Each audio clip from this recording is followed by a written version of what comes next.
For me, coming to college was really difficult because none of my friends from home were coming with me, and I didn't know anyone, and I really knew about myself that I need a support. I need a community that can help me. And I was really worried that I wasn't going to find that, but I really quickly found people that were going through a lot of the same stuff I was. They were just as scared as me, and but they all wanted the same things that I did.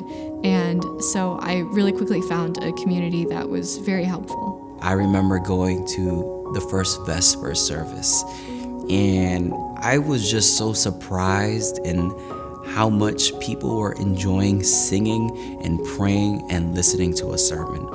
Because to be honest, I grew up in church wanting to just play with my friends, wanting to just draw when I was in the service.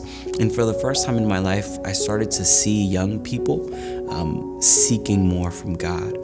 When I was a student, it was really easy to find a great community of other students who just really wanted to know God and to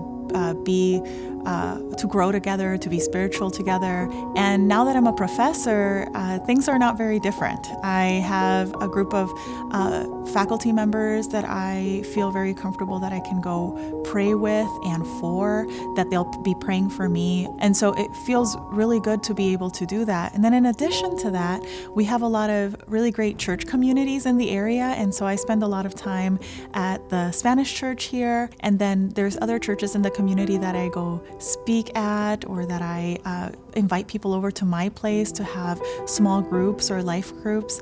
And so that's been quite a blessing.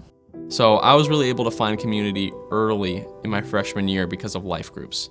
So life groups is a student-led Bible study group. You meet every week.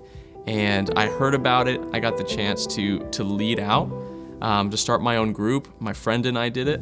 And every week, right after Vespers, Friday night, we would go, we would meet, we were reading Steps to Christ, and that was cool. But what was awesome is like we all were sharing, talking about what had happened to us this week and what we had read, what it meant to us. And so we're bouncing things off each other, and it took our friendship past that superficial level of, oh, hey, let's hang out, to, wow, like I really know something about you. So it gave me friendships that I'm gonna take with me the rest of my life. I grew up in the same church, like I never moved from that one church.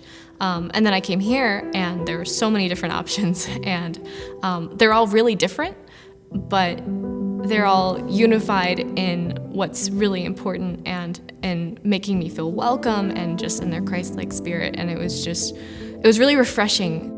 Right now I'm involved with Merge, which is a more gospel-style worship on campus, and it's been really cool being able to use my talents, being a pianist and play for Merge. It's been really cool seeing how students want to come to a student-led service and just feel like they're at home, and that they feel like they have a worship service that's more relatable to them than another church. And it's okay that they don't always identify with one church or another, but that they feel like that they do have a place on campus that kind of fits their worship style and how they relate to God. This past summer, I was actually in the hospital for 50 days. I was diagnosed with an illness called Guillain-Barré syndrome. It's basically an autoimmune disease that shuts down your body, attacks your nervous system, and leaves you paralyzed. So I was sitting in a hospital bed, completely unable to do anything for myself.